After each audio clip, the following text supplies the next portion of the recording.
Well, I am just so excited to have you on today, Miasha. You have no idea what a big fan I have become. So I'm just dying to get to know you.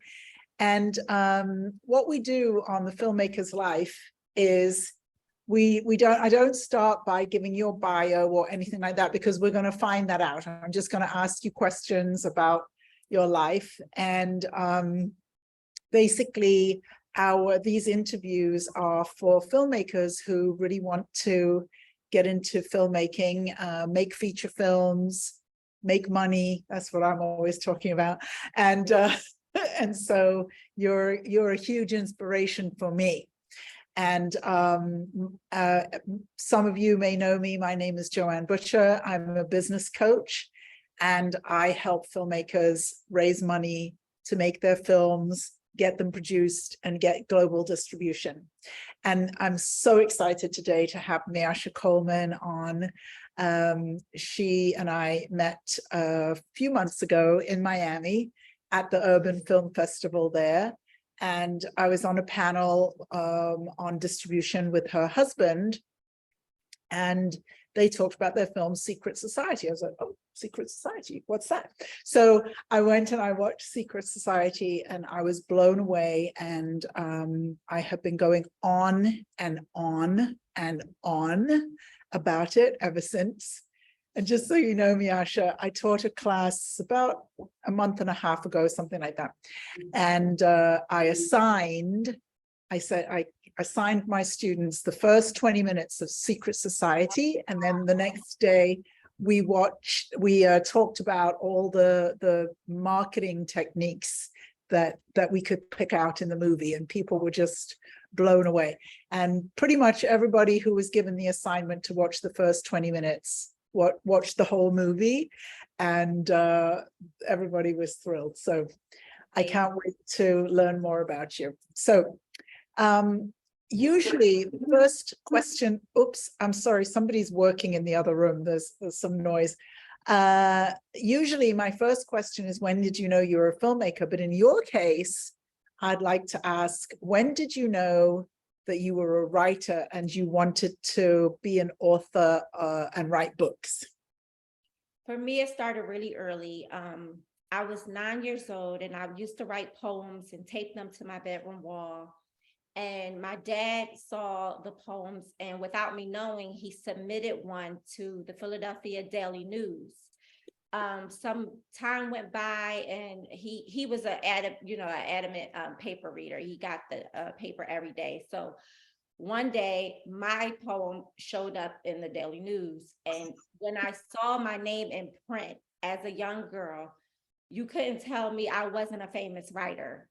So that was when it really hit me, like, this is what I want to do. I want to be a famous writer. I want to be an author. And so from then on, I just would write a bunch of stories in my composition books. In middle and high school, I passed my stories around to classmates. They would be like, girl, keep writing. I need to know what's going to happen next. So that fueled me, because it gave me that extra layer of confidence. It was like, okay, I love doing this, but I'm also good at it. And so I just kept that passion throughout college. I always Wait, just let me interrupt you. So what age are you talking about that you were passing your stories? How old were you? So it started in about 8th grade. So I was about 13. Oh, wow. Continued throughout high school. So from 13 to about 17, I was writing all different types of, I was calling them plays, but when I look back, they were scripts. Yeah, and I would just pass them around to the classmates, and leave them on the cliffhangers, and then they would be thirsty for more. That is amazing to be so young. There are lots and lots of famous writers who start that young, but that really is young. So I interrupted you, I'm sorry. So you continued writing into college. Is that what you studied in college? In college, I went to Temple University in Philadelphia, and I studied communications. I kept it broad because I wasn't quite sure exactly what career path I wanted to choose, but I took every class that had to do with writing. So if it was magazine writing, if it was writing for fiction, poetry writing, if it was advertising, copywriting, like anything that dealt with writing, I basically took the class. Okay. So at that point, did you know that you were going to write novels? Not quite. So I had this idea in my mind at that time. I said, okay, I'm going to graduate college. I'm going to get a career. And then when I retire, I'm going to write my memoir. And that will be how I become a published author. Oh, wow. So you put the goal way down the road. Hey, Oh, interesting. I felt like, I had this idea of security first with a career, and being as though I was studying and getting a degree, that just made sense to me to utilize my degree and then, pursue the writing as more of a passion as opposed to making a living off of it. And God had other plans, obviously, because out of all people to speak at my college graduation, the keynote speaker was an author. And I swear, her telling her story to the whole group, it felt like she was talking to me directly. And I made up my mind in that chair that I was not going to look for a job or a career. I was going to go after my true dream of becoming a writer, and I was going to follow in this lady's footsteps who was sitting here talking to me at my college graduation. And that's exactly what I did. Wow. So that's brave to go straight from college to writing a book. How long did it take you to write your first book? How did you support yourself? So I graduated. I was fortunate enough to find the love of my life at the age of 14. So upon graduating, him and we lived together and we went and got married. We went to Mexico. It started off as a graduation trip. It ended up as a wedding. And when I came back, I got a little secretary job at the auto body shop that he contracted for. And I took my laptop to work every day. All I'm doing is answering phones anyway. So I'm typing away every day. I'm the only woman in this shop. All the guys are coming, what you writing? Am I in it? Put me in it, that type of thing. And it took about 3 months for me to write the manuscript for Secret Society. It started off as a book. I don't think I knew that was the first one you wrote. That was the first book. Wow. Yes. So I literally emailed the author who spoke at my graduation, and I said, hey, you were the keynote speaker. You inspired me. I want to follow in your footsteps. I just completed my first novel. I want to self-publish like you did. So could you give me any tips? And she told me to try to get a publishing deal first and let self-publishing be a last resort. So I researched on how to get my book published. I was told that you should reach out to publishers who have published the type of book that you have written. And so at that time, we're talking about urban fiction, urban literature. The only publisher at that time that I knew of was Terry Woods, based in Philadelphia. I sent her my manuscript and all the different submission instructions that they provide. And she wrote back that she wanted to buy Secret Society outright and sign me to a 5-book deal. I was ecstatic. I felt like I hit the jackpot. This is me fresh out of college, going after this big dream and already getting a deal with the only and the best urban fiction, publishing house. So this was around Christmas. A lot of people go on hiatus at this time in the industry. And I remember the meeting was set for me to come to New York and sign, was set on a Tuesday. The Thursday before that, I started getting butterflies. And I was like, I don't know if this is a good deal or not. I don't know the book business. So I could be getting ripped off. I'm thinking I'm excited about it, but it could be the wrong thing. So again, I reached out to the author, Karen Quinones Miller, who spoke at my graduation. And I said, I did what you said. I sought a publishing deal, and this is the offer I have on the table. This woman gave me her phone number and told me to call her. When I talked to her on the phone, she said, don't do it. Don't sell your book outright. And now, as I'm sitting here talking to you, Joanne, and everybody else on this Zoom, I realize how important that is, because had I sold Secret Society outright, to this day, it would say Secret Society by Terry Woods. I would not have any claim to it. I would not have been able to make a movie, a TV show, a t-shirt, anything. It would not belong to me. It would not even seem as though it came from me. So that was a huge, she's an angel to me, Karen. And to this day, we keep in touch. And she basically said, I'm going to reach out to my agent, and I'm going to see if she'll take a look, or at least go to the meeting with you. She's based in New York. It shouldn't be, that much of a problem. So she reached out to her agent. Now, after the fact, I learned that her agent's plan was to read a few pages, not be that interested, and say, well, I did my part, but it's not something I would want to represent. But, like that twist came out of nowhere, and it took her by storm, and she couldn't put the book down. So she agreed to represent me. And on Monday, which was the day before I was scheduled to sign that deal with Terry Woods, she had 3 major publishers bidding for Secret Society. Simon and Schuster was the highest bidder, giving me a 6-figure deal. I signed with them, and the rest is history.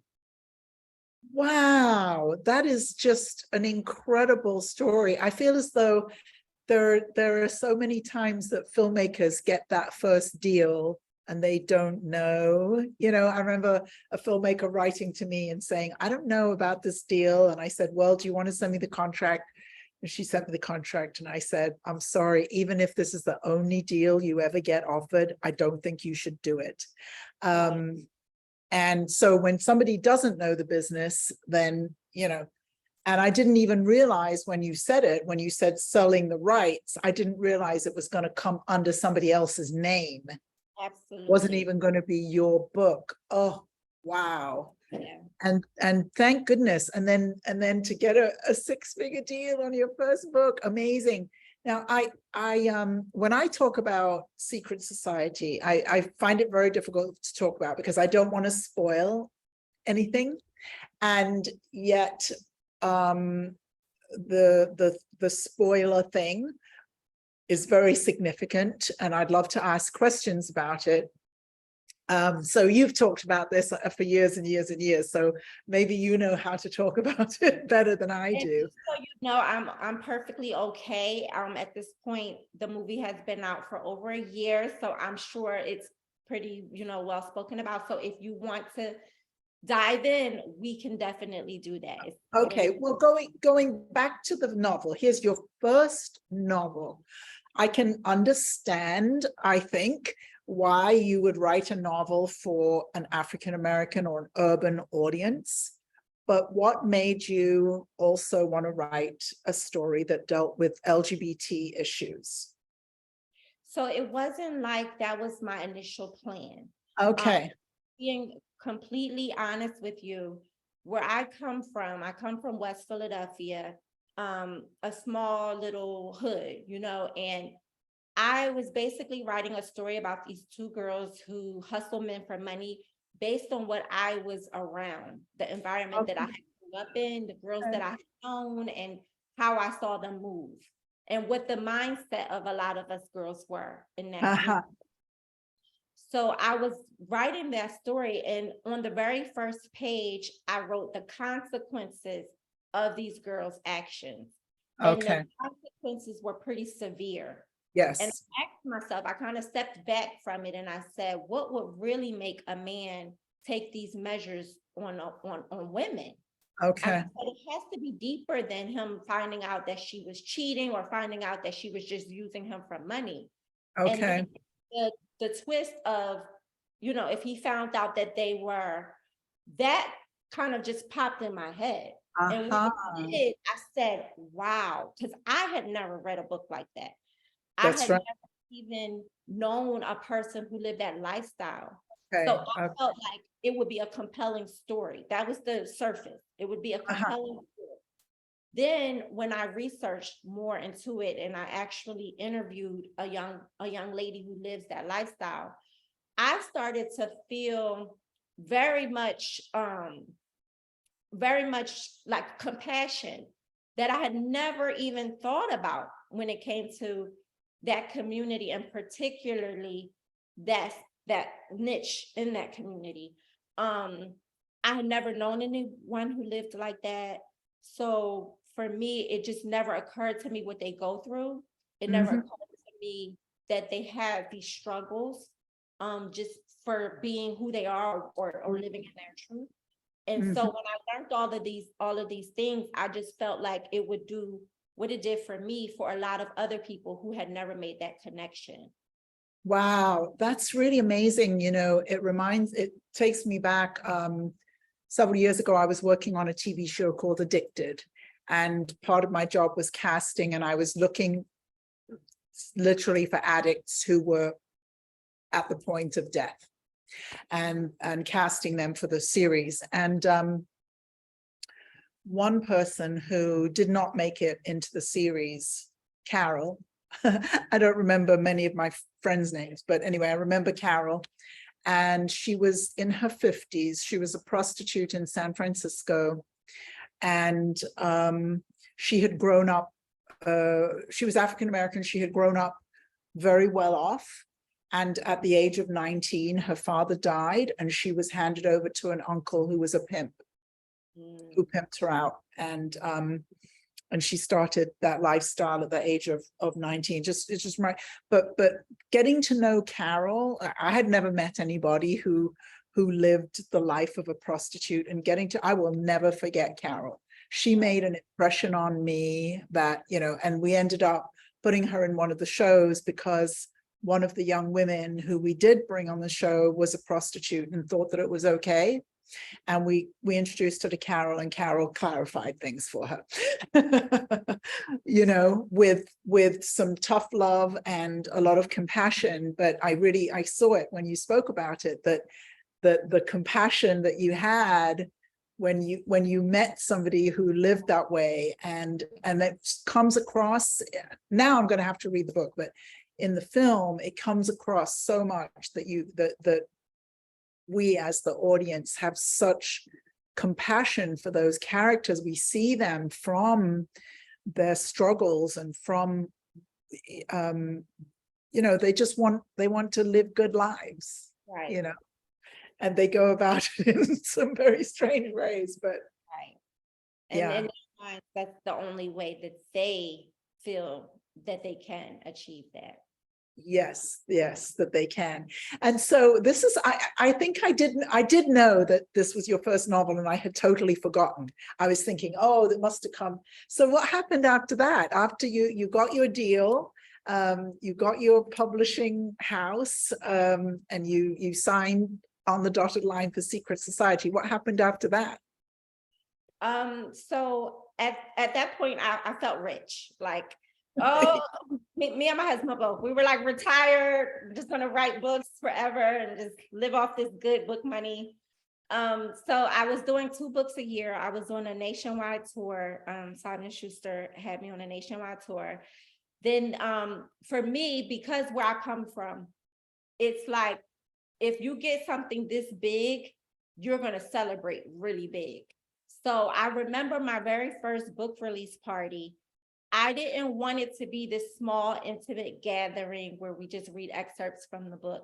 I wanted the whole entire city of Philadelphia to come. I wanted a red carpet. I wanted radio commercials. I wanted the who's who to be in the building. I wanted a line wrapped around the corner. And that's exactly what happened. So my editor from Simon and Schuster and a few authors like Omar Tyree, somebody I looked up to tremendously when I was in high school. They were there in attendance.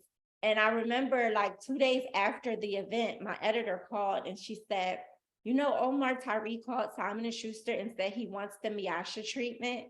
And they had to explain to him that was Miasha who did the Miasha treatment. My husband and I, we've always been kind of like flashy to the best of our ability. And so that was just, we didn't realize we were marketing. We were just being Ah, flashy in the way that we put on this party. Um, right. so it ended up being where Simon and Schuster called us into the marketing meetings and they wanted to pick our brains. And we became Ah, just as known for the way we marketed these books as I was known for the books themselves. So, ah, all of that we take with us in every business that we do. And of course, in the film business, um, when you have a great talent, that's one thing. When you have a product, that's one thing. But being able to get it out to the world and make the world feel like they need to see it or need to purchase it or need to be a part, that's a whole different thing. And a lot of people might lack that, especially creatives. We might lack that aspect of it. So I feel really, grateful to have that already kind of in me, and yes. a partner who also has that in him, that we're able to, incorporate that in everything that we do, particularly now in the films. Was Rich, what your husband, was he already in marketing? Because you said earlier when you had your job answering phones at the little mechanics garage, was he already doing marketing? Was that what his work was? No, his work was like tow truck stuff. Oh, okay. In Philadelphia, it's called wreck chasing. Yes, It's yes.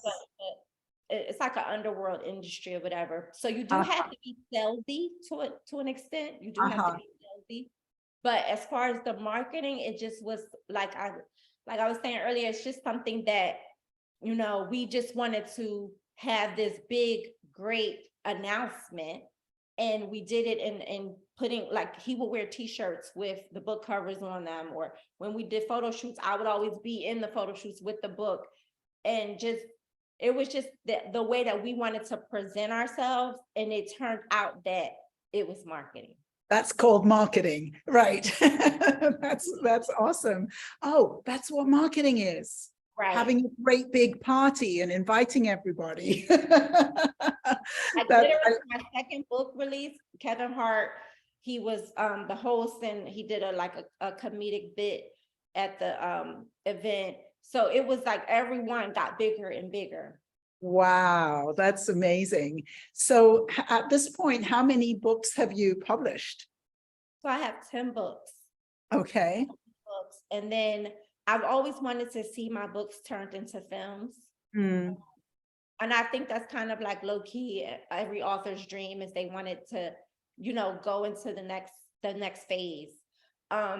So I would try those different angles, like try to get an option deal. That was what I knew of. When you have a book, you right. get it optioned and then they can make it into a movie. But then when I realized that that meant I wouldn't have any creative control, I was a little sketchy, because in my mind, I'm like, okay, if someone options the book and they make it into a movie and the movie sucks, it still says based on the novel by Miasha. And I would never want to attach my name or my work to something that I couldn't stand behind. So I kind of scratched that route. Then I thought about, okay, really, I can do this myself. I just need the funding. I need somebody with some money that can come and invest in this project. So I wrote the script and I started shopping it around to people that were in the business somewhat, to see if they knew like investors or anybody that could fund it. Let me just interrupt you, Miasha, because what you just explained is very much where I meet a lot of filmmakers. That part where, oh, I'm going to get my, in your case, book, or I'm going to get my script optioned, I'm going to get my series optioned, and somebody out there is Yeah. going to, right? That's a lot of times where I meet filmmakers. And then often I'm the one who says, well, what if you made it yourself? Yeah. What if you made it yourself? What if you, and then they'll be like, oh, and then they'll think, oh, there's somebody out there with the money, you know. And, anyway, I interrupted you again, but I just wanted to say that's so common, the stages you went through. But go ahead, go ahead. No, absolutely. And so I was getting the feedback that I was getting was my script was too ambitious and that I was going to need millions of dollars to shoot the movie. And that discouraged me. Everybody says that. Everybody says that. And I didn't have millions of dollars, and I didn't even know if I could raise millions of dollars. So honestly, I put it on the back burner. My husband and I started a business, and we threw ourselves into that business for the last 7 years. What business is that? It's called Rich Boys, and it's a clothing line for kids online. Yeah. Yes, it's awesome. I've seen it. Maybe Emily can put the link for that in as well. Awesome clothes. Yes. Okay, so you carried on writing on the one hand, you had the clothing line on the other hand, everything was moving forward. What brought back the film idea? Okay, so it was the end of 2019. Everybody's posting their end of year posts on Instagram or what they expect to accomplish in 2020. And I saw Jamal Hill post, he wants to make 4 movies, the next year. And I just shot my shot and commented, we should do one together. And he actually replied, let's do it. So now I'm like, wait a minute, this is Jamal Hill. And I know Jamal from being from Philadelphia as well. And I know him from having directed movies that were actually in the theaters that I actually went to see with my family and enjoyed. Like Brotherly Love. I've known him to do things that were on Netflix, like Deuces with Lorenz Tate. So I felt he was a big deal as a director. And for him to give attention to my comment, it to me spoke volumes. I said, okay, I need to make this happen with this guy. So I sent him Secret Society, and he said, you know what? I need to be a part of this. I need to be the first one to bring something like this to market. So in our conversations, I was just waiting for him to say that millions of dollars speech. Right. Not once. It came to the point where I had to ask him. I said, do you think that we can shoot this with this amount of money, which is what I had in my mind that I was, capable of spending? And he said, oh yeah, we can shoot it with any amount of money. I mean, it just depends on what we want it to look like and blah, blah, blah. And so I was like, okay, this is who I need to be working with. Somebody who's optimistic, somebody who knows how to get things done and not intimidated by any figures. We're going to make it happen. But it's also, Mia, I'm sorry, I just have to keep stopping you because there's just things I want filmmakers to hear, and the thing I always say to filmmakers is, well, what budget do you want it to be? It could be a $50,000 budget. It could be the $500,000 budget. It can be the $5 million budget. To me, the only question is how much can you raise? Right. So some people can raise $5 million. Some people can raise $500,000. Some people can raise $50,000. But the film can be made. Exactly. And that's what I think people don't understand. In fact, I'm having a conversation today with somebody who has told me, oh, the film has to cost $12 million. I'm like, oh, okay. Based on what? Based on, yeah. So that's great. So you found somebody who has that mindset, which is just, yeah, okay, well, how much should we make it for? Which is to me, the most important question. How much should we make it for, and how much can we make? Right. Which is even more important question. Exactly. So I, he looked at the script, helped me with some formatting. We were basically in the revising stage of the script. Then we got the news, the whole world got the news about COVID. Everything was shut down. The whole world basically came to a stop. And it was something that nobody expected. Nobody had ever, been through. So we didn't know really what was going to happen. So I didn't even look at the script. I didn't think about the script. I didn't think about the movie for at least 60 days. my husband and I were just focused on what is going to happen in the world. And then one day I said, you know what? This might actually be the best time to shoot this movie. There's hardly anybody in the streets. So if we need to do some guerrilla shooting or whatever, we kind of can do that. Nobody's working, so they should be available to work on this film. And I definitely wanted to do it before another wave came, which was being talked about, and they shut us all down again. So I reached out to Jamal and I said, hey, you know, I was thinking maybe this is the perfect time to shoot the movie. What do you think? And he said, well, I'm not doing nothing else. So I went right into, you know, finding our crew, finding our cast. Jamal was very helpful in that as well, putting me in touch with different people that he had worked with. And it all came together, everything aligned.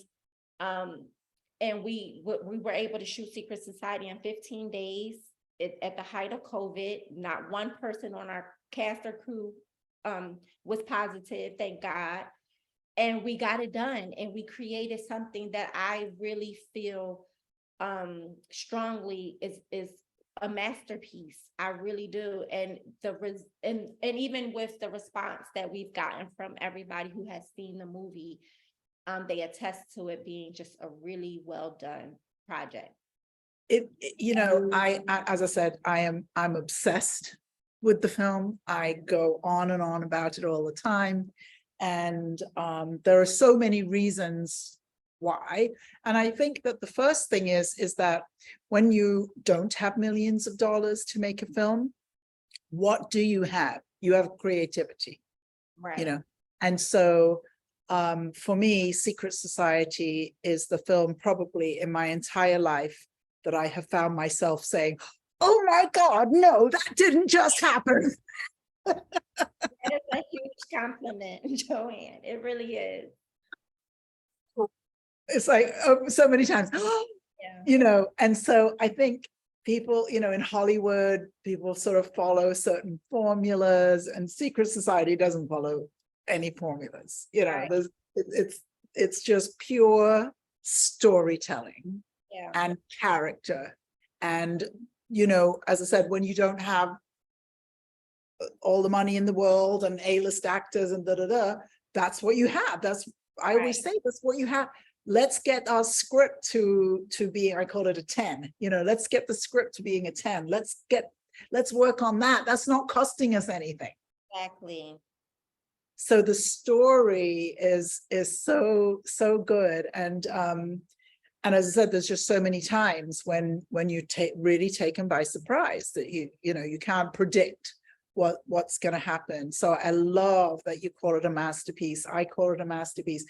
The other side of why I'm so excited about it is that it serves urban audiences and LGBT audiences.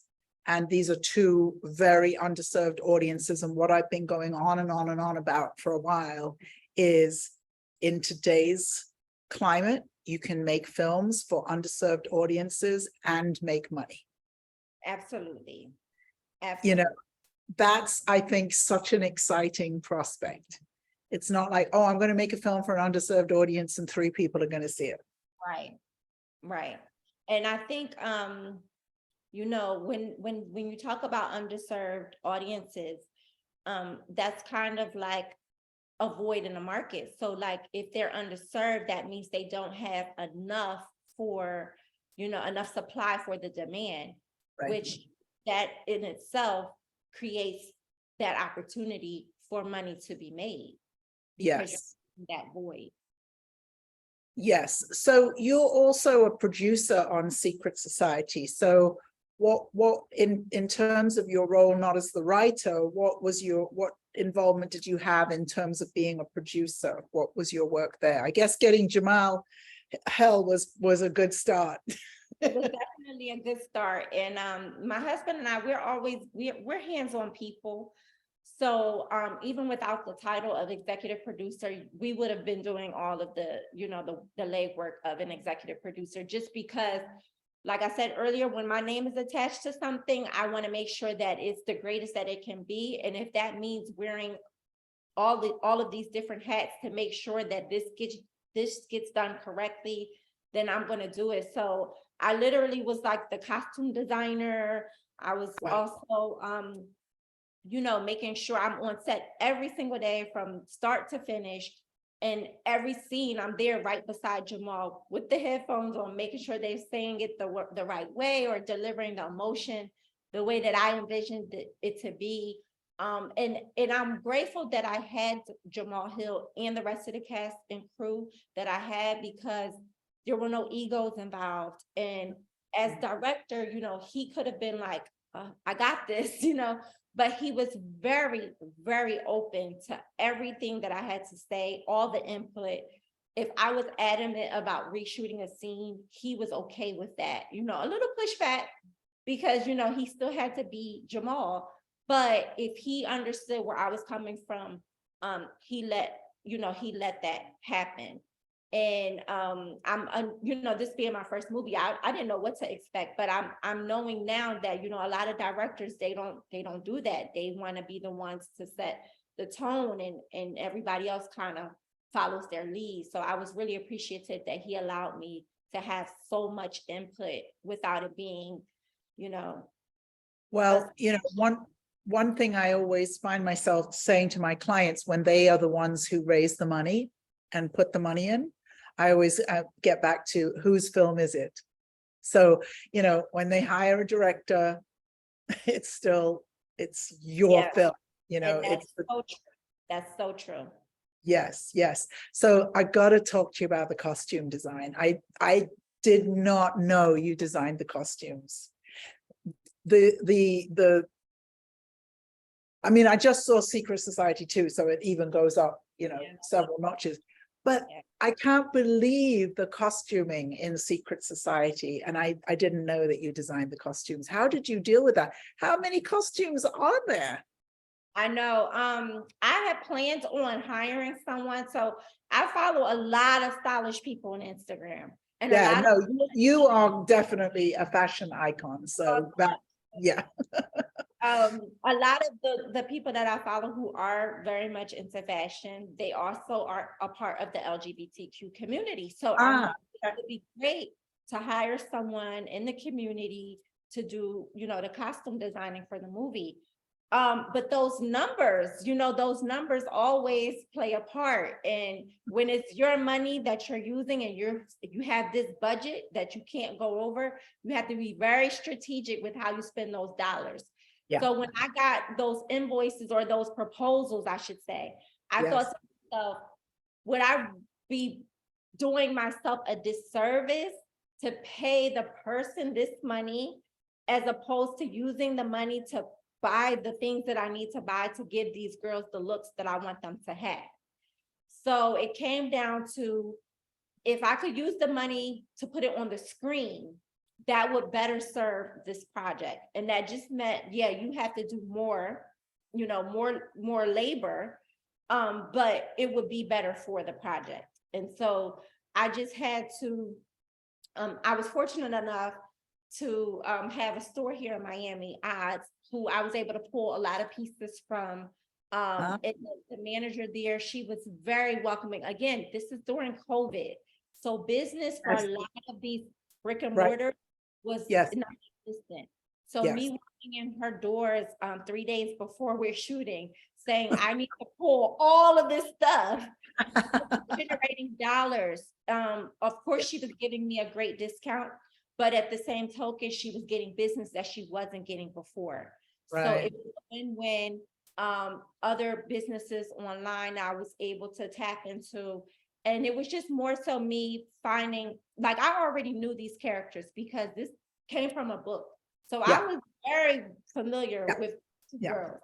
And I knew already, even in the book, I described what they had on, from the handbag to the shoes. I always got their looks. So I knew anybody who had read the book, they were going to be looking for these girls turned up, fashion, style. So that was a big deal for me. And I wanted to make sure we executed. And that's why I made sure that their looks were like all the way top tier. But did you have designing experience? Do you design the clothes for rich boys as well? So I wouldn't necessarily call it designing, more so than just being like knowing what's trending, Yeah, what's kind of like having an eye for things, right, I would right. say. And it's my husband's thing as well. So with Rich Boys, he's the one who picks out the clothes that we're gonna reproduce. And Uh-huh, of course, he gets me and our son's opinions on them, and we uh-huh, vote. But for the most part, he's the one that's scoping out the trends. For me, right. on the female side of things, I'm good at also scoping out like just what's trend, like what's gonna be something that people like really like. I'm good at visualizing like what things look like and how to style them and put them together. So not necessarily designing or sketching Right, or sewing, right. but just more so choosing what looks will work. Yes, yes. Well, there are so many looks and they're so fun.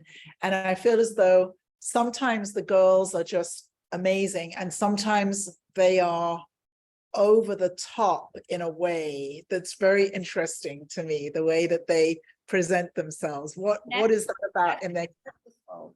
And I'll yeah, tell you, being on the set, so I was amongst a lot of men on the set. yeah. Jamal Hill, our Well, you producer. wrote it in a mechanic shop. Exactly. So a lot of them were like telling me like, my girl wouldn't wear that on the airplane. And I'm like, these girls would. Like, it's a different thing. And even me as a cisgender woman, like I still am looking at, you know, my trans girls like, how the hell are you pulling that off? Like they just go to the next level. So I Yes. had to make sure that it was communicated through their fashion and through their hair and makeup that they're going to go a step further than what an average or normal girl would go. Right. Yes. And they are also, it's part of their work to be noticed and Right. to be extra in that sense, you know. But it's very much, it's so much a part of their character. I loved that about the film, the clothing, the hair, the makeup, and the excess of Yeah. it. That was really great. So how did you manage also, whenever I have a client with a script right now, and I'm worried when I look at her, she has, you know, very fancy houses and very fancy cars. And I look at it and I read it, you know, from with a producer's eye, and I'm like, well, how much is that going to cost? And how much is that? How did you manage with all of those expensive things that you added in the film? You know, I used my resources for the most part. I remember, Being a producer. right, exactly. I remember when got on our first call with the first AD, and I was telling him my plan is to shoot some of the movie in Atlanta and some of it in Miami, because my husband and I had literally just moved to Miami from Atlanta around the time that we were producing this movie. But Uh-huh. we had so many resources in Atlanta. We had lived Uh-huh. there for 10 years. So Right. I knew a lot of clothing designers. I knew a lot of stores, restaurants, cars. Like I knew all of those things that we could use for free or next to nothing there. But my Mm. first, he said, girl, you better choose one city and stick to that city, because it's no way you're about to fly your whole cast and crew to Atlanta, do these things, and then to Miami, and then have to put them up. And he broke it down to me in a way that I wasn't even thinking about. And I was like, oh, you know what? You're right. I can't do all of that. So Miami it is. Okay. So now I'm in this new city and I don't have as many resources Yeah. that I had in Atlanta. But I also knew that the same way I got those resources is the same way I can do it here in Miami.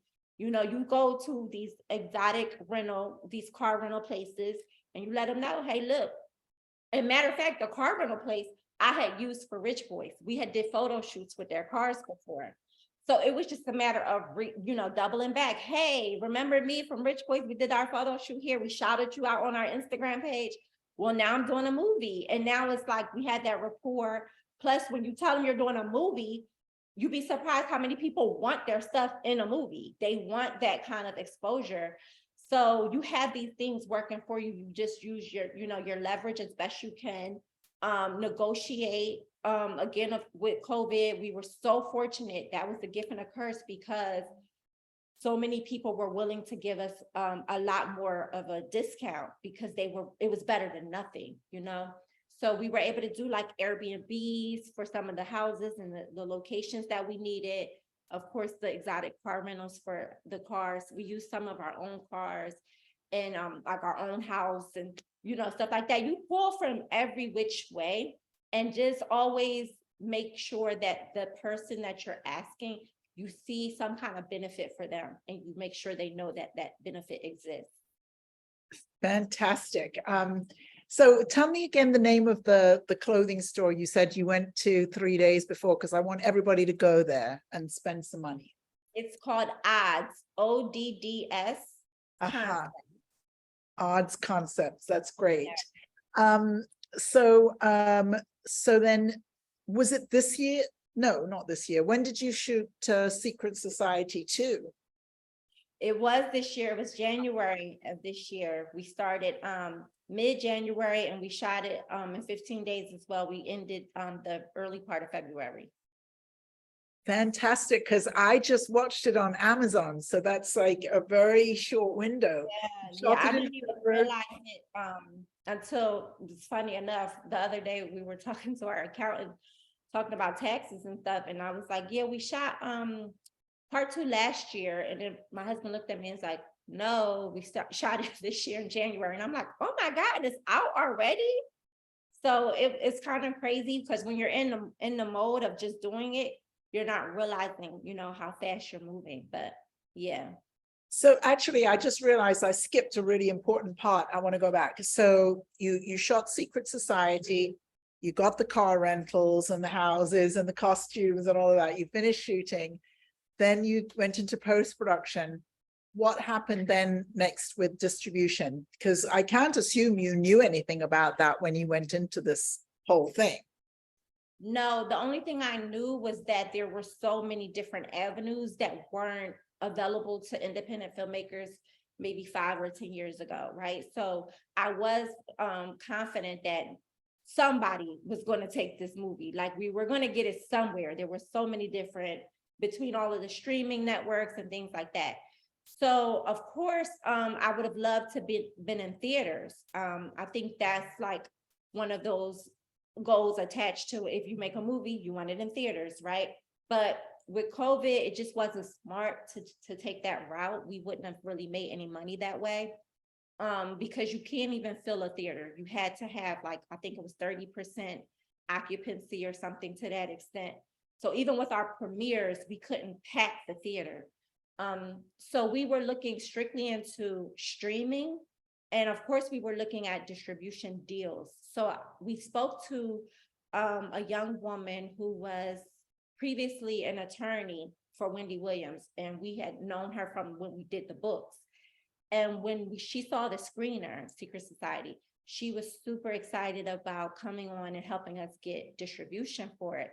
So I remember we had a call. She brought on another guy who's like the head, at the time, he was the head of Tubi. And she went to him to see about getting on Tubi, but he told her he felt as though the movie was too big for Tubi, and that he wanted to join her in getting us distribution. His thing was, he was looking at Lionsgate. So my husband and I, we were like, okay, this is sounding good, So we had our talks, amongst ourselves, like, okay, how much money would we want to get? You want to go into it like, what are your goals? So that when you're having these conversations, you kind of know where you want to be at, right? So we were doing the numbers of, okay, if we pay commission and we want to make back our money plus a profit, we need to be offered $1 million. That was what we came up with amongst ourselves. So we were like, our next conversation, we should ask them, with you guys doing this and having had experience in this, is it realistic? Is $1 million a realistic number? Is that what they give to people? So when we asked the question, it was funny because their eyes were like, like, really? Just your first movie and you want $1 million? Like, you're tripping.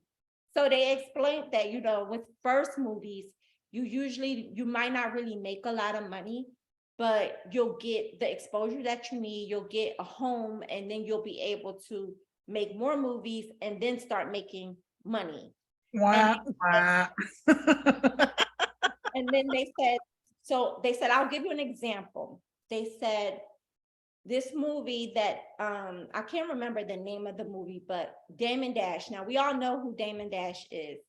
So he took a movie to Lionsgate and they gave him $250,000. That's what these people told us. That was an example. So they're basically thinking along those lines. And it's Dame Dash. He has a way bigger name than Miasha and Rich Coleman at that, you know. So I'm like, 250,000, that's not going to work because that's not even our money back. And you're talking about they're going to have it for about 2 to 3 years, and we can't even do anything with it to make other streams of revenue. So we respectfully declined to, you know, continue going forward in that realm. And that's when we looked to Amazon, because we noticed Amazon, even though they have such a big platform, like second to Netflix, they have this like loophole, I would say, where they allow independents to put their movies up on their platform without having to get a deal, without having to have an aggregator, without any middleman.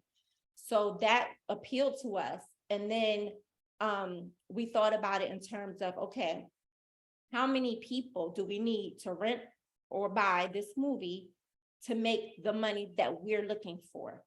And when we really did like realistic numbers, we realized that the money we were asking of a Lionsgate, we could actually make on our own in about 6 months' time. In our minds, let's take that risk, because if we can make that money in 6 months, whereas they're talking about giving us pennies for 3 whole years, I mean, we've won. So we, you know, prayed on it, and that's the route we decided to take, and it has worked in our favor, so much so that, of course, we went that same exact route with part 2, and we doubled back to Tubi after Secret Society was on Amazon for a year, and right before Secret Society 2 came out on Amazon, we put part 1 on Tubi. And also saw great success in that realm because it breathed new life into a year-old movie. It started trending all over again on Twitter, and that made a lot of people run to Amazon to see part 2. So that's pretty much how we decided to do the distribution. So no regrets about not going with Lionsgate? No regrets at all. No, it's great, because what's going to happen then is, you know, Lionsgate or whoever is going to come to you and say, you know, we want to put the money in for the next film, and you can go. Right. And what is your plan? Is your plan to go on and make another movie? Absolutely. I'm writing part 3 as currently, and the plan is to start shooting it in March or April of next year. Fantastic. Well, I want to open it up for some questions. So, and I always say, if you can come on video and raise your hand if you have a question. But who has a question? And I'm not seeing everybody. John Mark. Hello, can you hear me? Oh Lord, Yes. you just saw my room. Fine. I'm sorry about that. Ah! Fine. Hi, Joanne, everyone. It's so lovely to see you all. I think you are wonderfully fierce, and really enjoy. You're very welcome. And I am enjoying hearing your journey. My question is, how do you handle any of the disappointments that you've experienced along this journey? So I come from really humble beginnings, and I've had a lot of disappointments in my life early on, And I realized the best way to handle those is to trust in God. I always know, and I always say, you know, things happen for a reason. So if there's a no, or if there's something that occurs that was not part of what I was planning and it throws things off or whatever, I'm always like looking immediately for the solution on how to fix it, how to make it right, how to get better, how to do better. And I'm always trusting that God knows best, and this just was not for me. Period, point blank. I don't dwell, I don't sob, I don't, have a pity party. It's about getting on, moving on, and trusting in God. Beautiful. Thank you. Beautiful. Thank you. Okay, Mark, what's your question? Well, first of all, Miasha, congratulations. You have broken every glass ceiling, including the ones that people didn't know were there. You've done an amazing job. I watched the film last night, and I was riveted to it. You did an amazing job. You've broken every like I said, glass ceiling that you could. I do have a couple of questions. Well, first of all, it was such an unusual subject matter, and you had me through it the whole time. And I don't want to sound like a total idiot, but are the two main characters, are they trans, or are they? We've been so careful to avoid talking about it, and Mark, you just boom. You can always count on me. No, the two main characters are cisgender women, so they were born women. They're not trans. Okay, well, I don't have any questions except how did you do it? And this has been so interesting and amazing. Like I said, I really respect what you've been able to accomplish. It was an amazing story. Technically, it just was groundbreaking on all levels. So congratulations. I don't know I don't know how you did it, but you did an amazing job. Congratulations. Thank you. You know what? I believe in putting in what you expect to get out. And, I don't want to be too preachy, but that's the first and foremost is God. God did, right? That's first and foremost. But I think also when I set out to do this, I put my whole 100% into it. I was on Instagram searching hashtags late at night, Miami actors, Atlanta actors.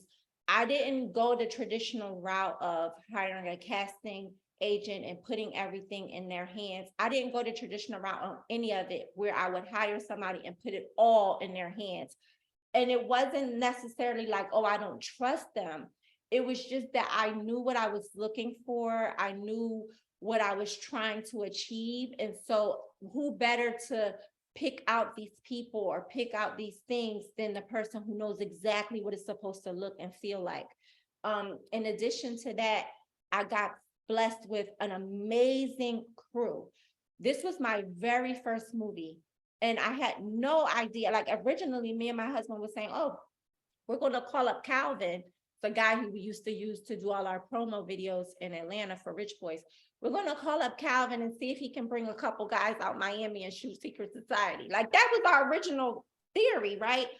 And now when I look at when I would go on set some days and see all of the people and all of the equipment and everything, I'm thinking to myself, Calvin and a couple of dudes would not have, it wouldn't have come together. Like, so the crew that I had, they were well experienced. They had done different movies and different TV and all types of things. They kind of just walked me through this thing. And because of the way I operate from a very positive space. I always come into a situation with the best intentions for everybody, not just me. I want everybody to feel good about what we're doing. I want everybody to feel good about their individual selves while we're achieving this goal together. Nobody's bigger, nobody's smaller. Like, we're all on the same playing field. I respect people. My husband the same. So I think that has kind of set a tone, and everybody wanted so much for this project that together with everything that we put into it, the result is what you see. And when you say how you did it, it was because of mindset, people, attracting those same types of people because of the energy and the mindset that I already went into this with.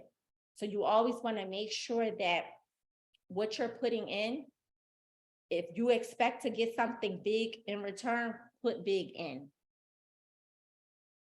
Well, you did a great job. You're a total natural.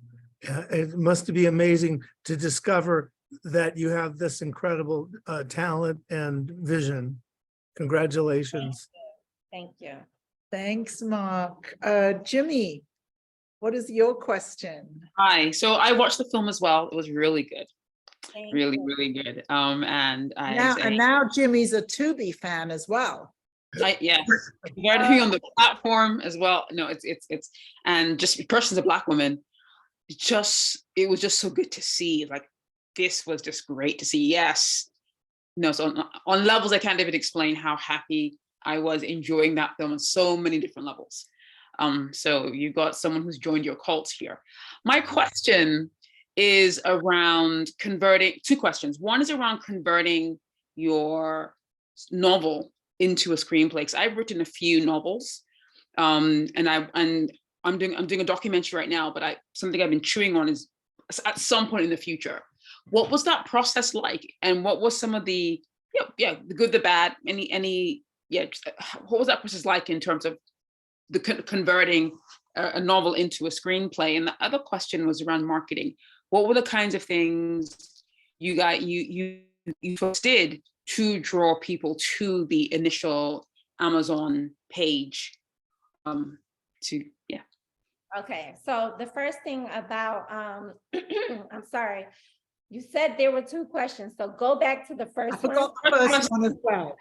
Novel, the process of turning a novel you've written into a screenplay. Okay, so with that, it was tricky because when I first wrote the book, I was already used to writing scripts. So when I wrote the book, it was more like a movie, and my editor had to tell me or teach me how to pull it back into novel form, where you way more detail oriented in a novel. Like in a script, it's cut too, right? So at one point you could be sitting on a couch, and the next point you're in a car. But in the novel, they want you to get up from the couch, walk down these brown wooden steps, open the door, get, that detail. So I had to kind of deconstruct, because I had learned how to write novels and be so detailed. So then when I was writing the script, I was so detailed in all of the nuances where it's not necessary. You just want to write what you want to see on that screen. And the emotion conveys in like facial expressions or movement. It's not necessarily in you telling it in the script. So that part, in knowing what to take and what to leave, because in a novel, it's limitless. You can be all over the world. You can go to space. I mean, you can do anything in a novel. In a script, especially when it's budgeted, it's independent, and you have choices to make, you have to cut some of that fat. So deciding what characters can make it to the movie that stay, that come from the book, and which ones have to stay in the book and not make it to the movie, that's a little trick. But I feel like the thing for me is it was all about what was going to make this story, this plot go forward. So if these characters are not contributing to making the plot move forward, then they're not necessary to the movie. They can stay in the book. So it was things like that where it was more so tricky for me, is just deciding what to keep and what to take away, and just alleviating some of those really basic details in the script. Before Now, we go to the second question, I just want to make sure I'm being respectful of your time, Miasha. because it's 5 after the hour, and I just want to make sure you're okay with taking another question or more questions, because I'm happy to listen, No, because we are in the cult. I'm fine. I know I can go a little long-winded sometimes with my answers, but yeah, no, I'm good. So the second part with the marketing, which is a really, really good one, because what I'm noticing as a new filmmaker is that, and it's very reminiscent to when I was a new author, is that a lot of established filmmakers are coming to my husband and I and wanting to pick our brains about marketing. And I noticed that that's just one of those things that we have, right, stemming from the books. So what we did this time around was we have a really good friend who we met in Atlanta and we've done some business with. She started a marketing firm a few years ago. We've been watching how she's been growing it and the things that she's done for her clients. And we see that she's definitely that girl when it comes to that. So we initially, when we set our budget aside, we already knew we were going to have this portion for marketing and we were going to hire Skittles to do it. But the other thing is, because we come from this background and we know what our audience likes and gravitates toward, we were able to put our list together of things that we want to see. And the main thing for us was social media. And I think that's obvious, but you know, you'd be surprised how many people don't really look at social media as that tool. Because we had this business that we were doing for 7 years before we started films, we knew how powerful social media was when it comes to marketing and reaching the world for free. Let's start there. So we always knew that social media was going to be our biggest play for marketing this movie. The other thing is, coming from a world that had changed with COVID, people not going to the theaters anymore. Everything was being watched at home, online, on streaming networks. We said, okay, when we do our premiere, we need to do something that's going to market to the people watching it at home. So we did a pajama premiere. We did a setting with couches and everybody came in their pajamas, and we did the little cute popcorn bags with the movie cover on it, and you know, all of that, just the social media type stuff, people Instagrammable type stuff. And we made a big thing where we want to see y'all watch parties. Like, who's having watch parties for Secret Society? Tag us so we can post y'all watch parties. Y'all gonna have on y'all matching pajamas. Y'all gonna have a wine, a drink, a cocktail. Like, what y'all doing? How y'all gonna turn up? So that was another aspect of getting people hype about it, where they not only wanted to just sit home and watch the movie when they were bored, but like make an event out of it. Like, oh girl, let's have a watch party. Oh, let's get matching pajamas. Oh girl, let's have us a drink, you know, like that. So we did that. And then of course we tapped into this whole influencer age that we live in. We're no different than back then when you would see Michael Jordan on a Wheaties box. You know, that's just, it's all advertising, it's all endorsements. So we would just find influencers who we felt, you know, catered to our demographic. We would go live on IG with them, you know, have them watch the movie, then we go live and talk about it. They would give their reactions, and reactions, they make people want to watch. They're like, wait, she was that into it? She said 10 minutes in, she couldn't put her mouth dropped. Oh, wait, what is this about? You know, and then the subject matter itself. So the product is also a key in the marketing, because you can spend a bunch of money on marketing, you can have the best marketing in the world, but if somebody goes to watch your product and it sucks, then that it cuts off at that. You want something that you bring them to, you get them there, and then you have them tell their friends, and their friends tell their friends, and it just becomes word of mouth. Word of mouth is still the top tier marketing of our time. Even though we have all these other tools, word of mouth, nothing beats word of mouth. So you want to make sure that all of those things tie in. Find who your audience is and know what they like. Our audience likes flashy stuff. Our audience likes this, you know? So we have to deliver that in all of the things that we market. And when you work with influencers, Fantastic. did you work Can with I, them? Jimmy, is it okay if I move on to a couple more Oh, I'll questions? just put the question in the chat about the influencers. In it. Cool. Thanks, Jimmy. Tanu, what's your question? Hi, Miasha. First off, I want to say thank you for all of the information that you have shared. I am an author. I have 3 books, and I am writing my first feature film off of my memoir.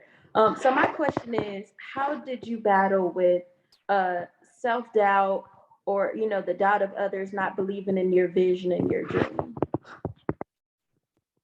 You know what? I don't think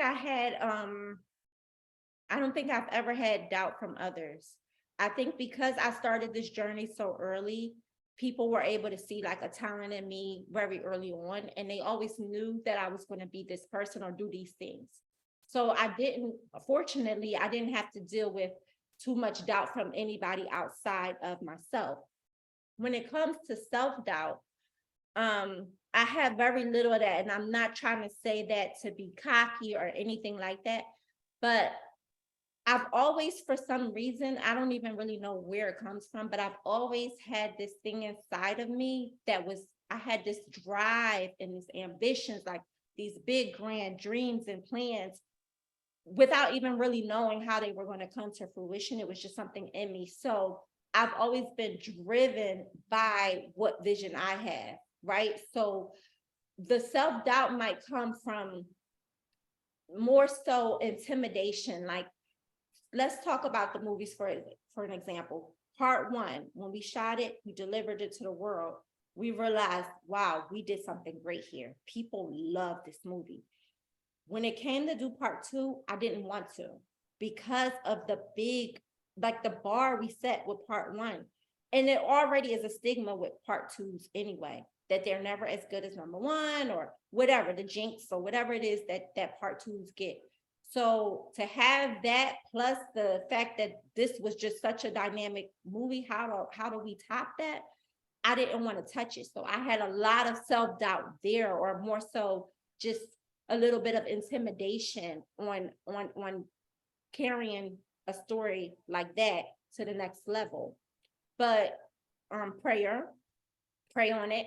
The demand was high. I'm a businesswoman, so I knew, listen, if the people want it as a businesswoman, you supply it, right? So I had to do what I had to do, basically. And sometimes you just have to kick yourself in the behind and say, girl, get up and do what you know you can do. It's just the same way you get the doubt, it's the same way you get it out. You know what I mean? It's self. Yeah. It comes within. Beautiful. Yes. Oh my gosh, Miasha, your answers are so fabulous. Thanks, Kanu, for the question. So good to see you. Chris, what's your question? Hi, thanks, Miasha. This has been wonderful to hear your whole story. And I absolutely love your shirt. Love it. Love Thank you. I felt it would be fitting for today. it. Well, I just have a really quick question. Was this a SAG shoot? Did you use SAG for this or not? No, I didn't use SAG, and going into it, I did a little research to see like what's what. And with SAG, especially during COVID, it was a lot of red tape. And for me being an independent person, like I wouldn't have been able to cater to all of those, requirements that SAG wants you to have. We did have like Vivica A. Fox in the movie, and even Jamal Hill as a director. They are SAG, but they blessed us. They like, we can do this. It's no problem. And so we were able to do both movies non-SAG. Okay, great. Thank you. That's awesome. Fantastic. Great question. Cremona, let's have this be the last question. Hi. So Chris sort of stole my question a little bit. Anyhow, so I'm one of Joanne's clients, and we had this as an assignment to watch the movie and give feedback. And we were going on about every detail, in the marketing, and probably, dreaming to follow in your footsteps one day. I So got everybody in the cult. I got everybody in the cult. yes, yes, and I made it a requirement. yes, over here in Clubhouse, just everywhere. We were talking about it and like coming at with all these new things. And so looking at details, I was going to ask you to tell me about the top you're wearing. Oh, okay. Well, this is a shirt from Good American. They did a collaboration. It's actually a young Black girl who has a brand called B Project. And she did a collaboration with Chloe's brand, Good American. And they did like these statement shirts to just empower women. And so, of course, I wanted to support this, and it made sense because I feel like this embodies who I am. So yeah, Good American or the B Project is where you can get this or other shirts like this. Fabulous. Great question, Criminal. Okay, let's do one more. Darla, go ahead. Yes. Now I missed the part. How do you get your distribution? I did everything. I wrote the screenplay first, then I wrote my novel, and I even wrote several novels after that. I'm in the midst of dealing with the SBA funding the film. My problem is that distribution is the key. How did you get your distribution?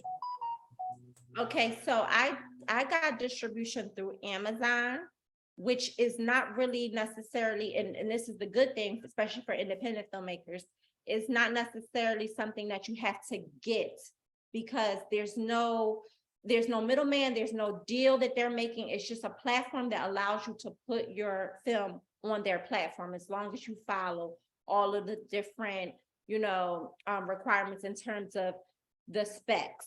So as long as the specs are correct, you can have your movie up on Amazon. That's not a problem. Darla, did I meet you at the American Black Film Festival by any chance? I met you long before that. Oh, we really? sat down and had a talk, and you was getting into this business, which you was doing. I think you had moved to the Bay Area a couple of months, and we had a talk.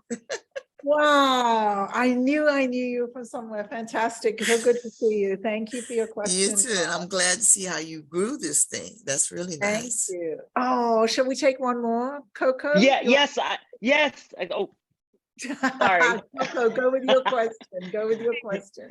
I just want to say, you're just amazing. And that I just can't even put in words what inspiration you are. And Joanne, I thank you for bringing her on to this platform and sharing her story. And I just had one question. What do you think going forward? Are you going to do more script writing or novels, and why? That's a good question. I definitely have the filmmaking bug. I want to do more movies, TV, and just things in the whole genre of being on the screen. I think I'm going to retire my novel hat, except for that memoir.